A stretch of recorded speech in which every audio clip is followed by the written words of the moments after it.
That's me. This is St. Louis, Missouri.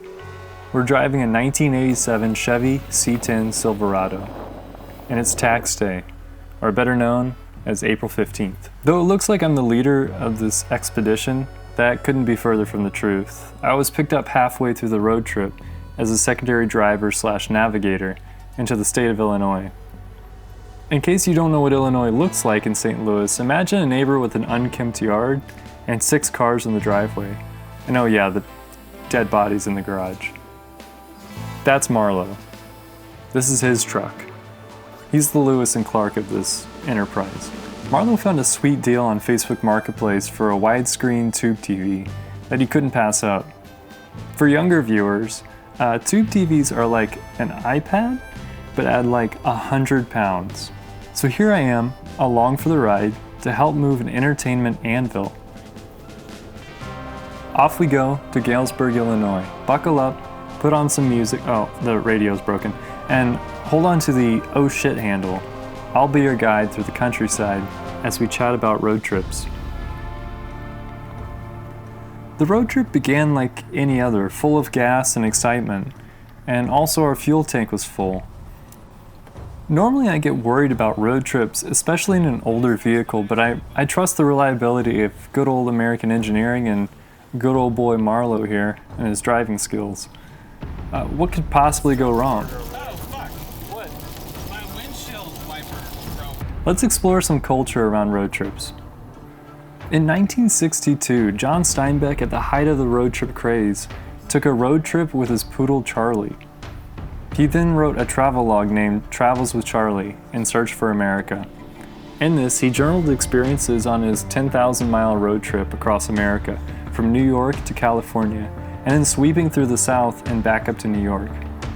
Steinbeck said, "The American tendency in travel, one goes not so much to see but to tell afterward," which if you ask me is a waste of time and money after 10,000 miles, but here I am talking over a video I shot and edited, so...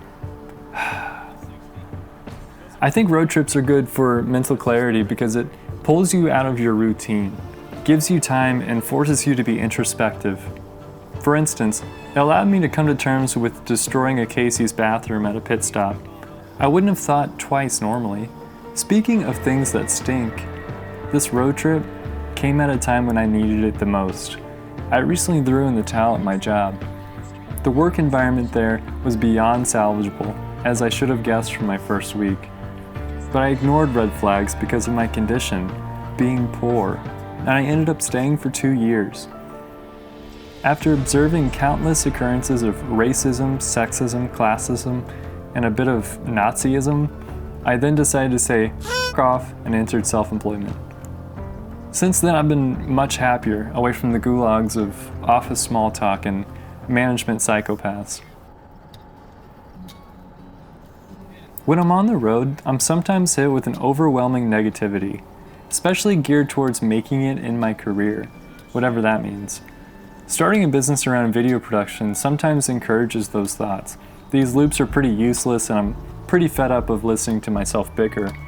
I've found that driving with a friend and talking about records and sci-fi movies, it seems to pull me out of those loops. These surface level feelings of being a failure or not living up to the price of a bachelor's degree, it's hard to keep that in your head when driving through a rainstorm with one windshield wiper. I used to think life was just a series of distractions until you die. And it might be. It could be that we're all randomly assigned to a group project in God's science class. And class is only fun when we're goofing off and lighting shit on fire. In any case, I'm just glad to have good lab partners because this is truly an experiment. And hold on a second, just have to make another stop at Casey's. Apparently that's pretty well the only type of gas station in this part of Illinois.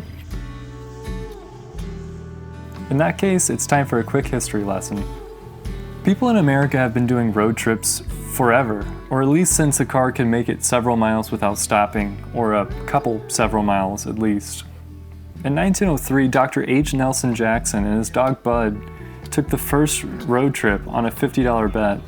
Jackson went from San Francisco to New York, 63 days, and $8,000 later, he won the bet. And then a lot more stuff happened, and now we're at the present day with me taking a shit at Casey's. Progress. Dr. H. Nelson Jackson walked so that I could run. On this trip, we were battling the weather so much that eventually we had to get off the road for a minute and let the storm pass. If the no sun thing didn't hurt us, driving into the rain with one windshield wiper surely would.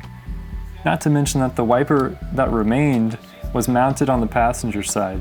If we were in the UK, we would have been in tip-top shape, but alas, we hail from the colonizers. Plus, we were hungry, so we stopped in the creepiest little town in Illinois. Or at least it was when we were there. I guess the Dracula lightning didn't help, although it looks pretty cool on camera.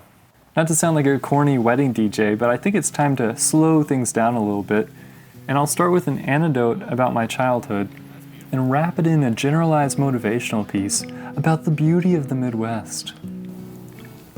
Driving through Illinois isn't necessarily nostalgic, but it does remind me of living next to fields out in the sticks. I believe that being a helicopter parent was getting pretty popular in the late 90s and early 2000s, so unfortunately that freedom that I had as a kid is exceedingly rare for most people that I've met at my age. I think I'll make a point to get outdoors more this year, even though I said that last year, but I'll try and make a point to be an explorer in one way or another, like I did in the woods when I was a kid. This fall I'm moving, and I've done a lot of thinking about the adventures I've had here, and those adventures are coming to a close for a while, which makes me sad, but only because I don't know what's out there for me. I only know what I'm losing here. They call this the flyover states, only because they have no idea what's here. But it's not goodbye forever, it's just see you later. Because I'll be back. I'll fly into Lambert International Airport, and I'll pay for an Uber, and the first thing I'll do is stop it at Casey's. Anyways, thanks for watching, good luck on your next adventure, and I hope you too get the shit out of Casey's in Illinois someday. Oh yeah, and Marlo made it home, by the way. And the TV looks phenomenal.